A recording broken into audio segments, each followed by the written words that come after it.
Assalamualaikum warahmatullahi wabarakatuh. Salam sejahtera. Apa khabar semua? Harap semua berada dalam keadaan yang sihat sejahtera. Selamat datang ke channel The MSN Cast dan pada hari ini kita akan teruskan dengan siri perkongsian kita iaitu siri Walk the Talk yang ke-127. Jangan lupa like, share dan subscribe channel ini untuk mendapatkan video yang terbaru. Rakan sekalian, saya ada menyertai beberapa grup inovasi dan juga kajian. Ada dalam kalangan guru-guru dia akan bertanya pada pihak penganjur, apakah template ataupun macam mana hendak memulakan penulisan pelaporan inovasi ataupun kajian tindakan. Jadi rakan-rakan sekalian, kebiasaannya pihak penganjur memang akan menyediakan template.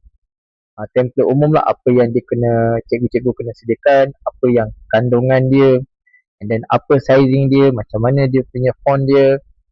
Tetapi ada satu dokumen pelaporan ni kita kena sediakan lebih awal.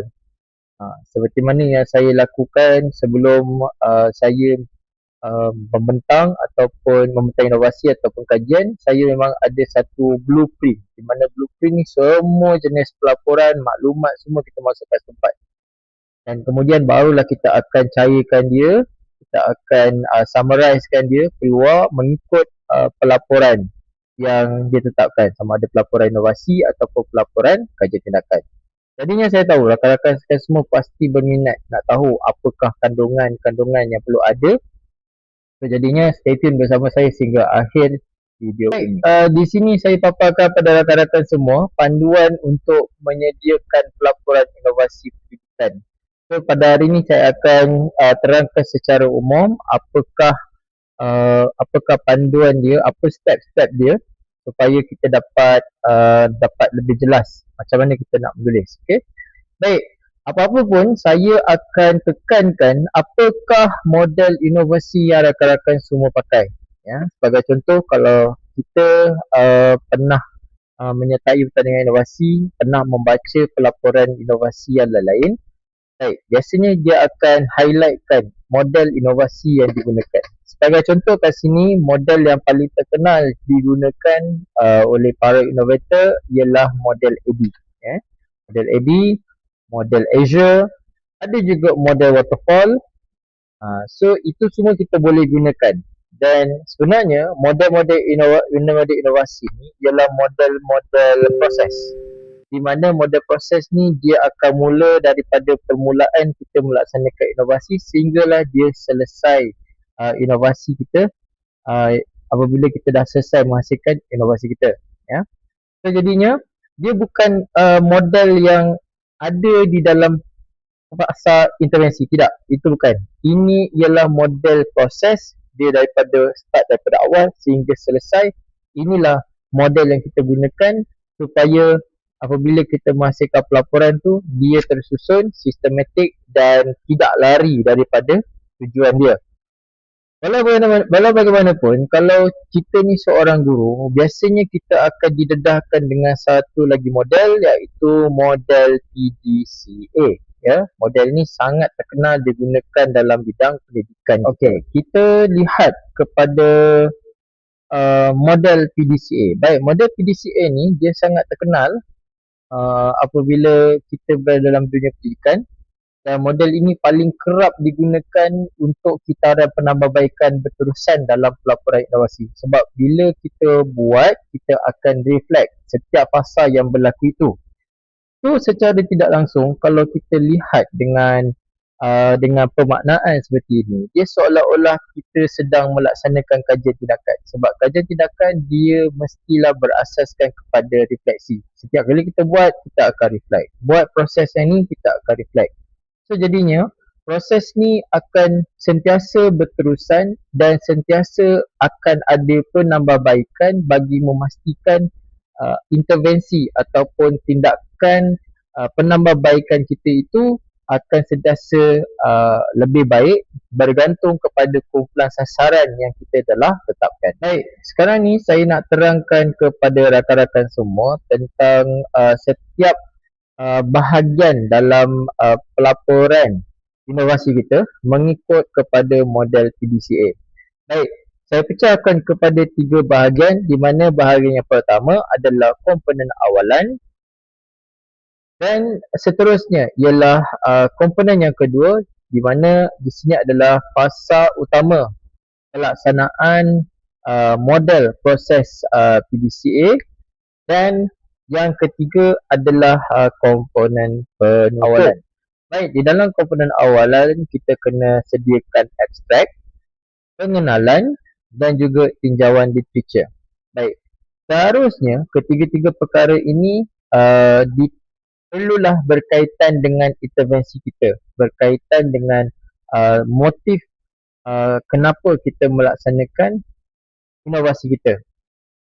Dan walaupun abstrak ni berada di permulaan, tetapi dia bukanlah perkara yang kita kena buat terlebih dahulu. Tidak, abstrak perlu dilaksanakan selepas semua proses selesai.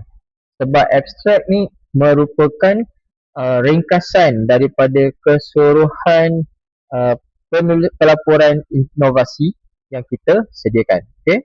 Baik, jadinya apa yang kena ada pada kesemua perkara tersebut, abstrak, pengenalan, tinjauan literature ni, okay, apa yang cikgu lektor kena buat, kita kena mulakan laporan ketiga-tiga perkara ini secara tersusun, dan perlulah maklumat tu yang kedua. Fasa yang kedua adalah di mana kita mengimplementasikan semua fasa di dalam model intervensi, model inovasi kita, iaitu model PDCA. Baik, model PDCA ni dia melibatkan 4 perkara, di mana 4 perkara tersebut, yang pertama dimulakan dengan perancangan, plan, kedua pelaksanaan, do, okay, ketiga semakan, check, dan yang keempat adalah tindakan, act.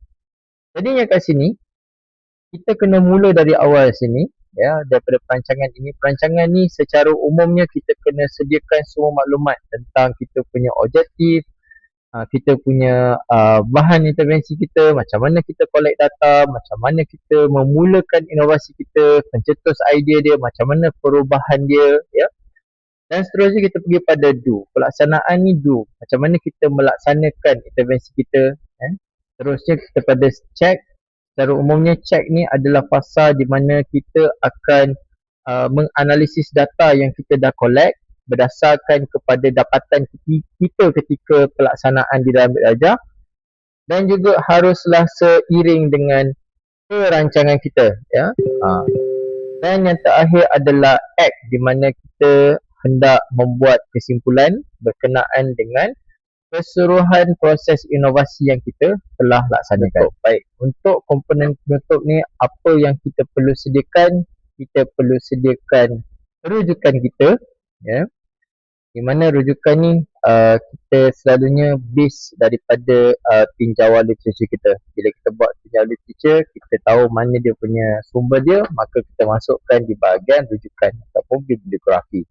Seterusnya adalah bahagian lampiran. Bahagian lampiran ni lebih kepada apakah gambar-gambar yang kita hendak masukkan, hendak kita lampirkan di dalam pelaporan kita. Mungkin ada yang nak mempamerkan produk, mungkin ada yang hendak mempamerkan aktiviti dia. So, semua itu bergantung kepada pihak innovator untuk menentukan. Dan apabila kita dah selesai semua perkara tu, kita kena mempertimbangkan adakah pelaporan ini terlalu panjang ataupun pelaporan ini kurang sangat. Apa-apa pun rakan-rakan kena rujuk kepada pihak penganjur supaya pelaporan inovasi kita itu pack dan juga tersusun, padat, jelas, ya. Jadi yang rakan-rakan sekalian, setakat itu saja perkongsian saya berkenaan dengan pelaporan inovasi yang saya sampaikan secara umum. Untuk mendapatkan detail apakah perkara-perkara yang perlu kita isi, kita akan sambung dalam video yang akan datang, di mana video yang akan datang saya akan terangkan satu komponen ke satu komponen, dan insyaAllah kita akan teruskan sehingga 3 series ya, untuk kita kupas berkenaan dengan setiap komponen di dalam pelaporan inovasi tersebut. Jadi setakat itu saja perkongsian saya pada hari ini. Semoga memberi manfaat pada semua. Kita akan jumpa lagi dalam video akan datang. Saya kata terima kasih. Assalamualaikum warahmatullahi wabarakatuh. Jumpa lagi. Bye-bye.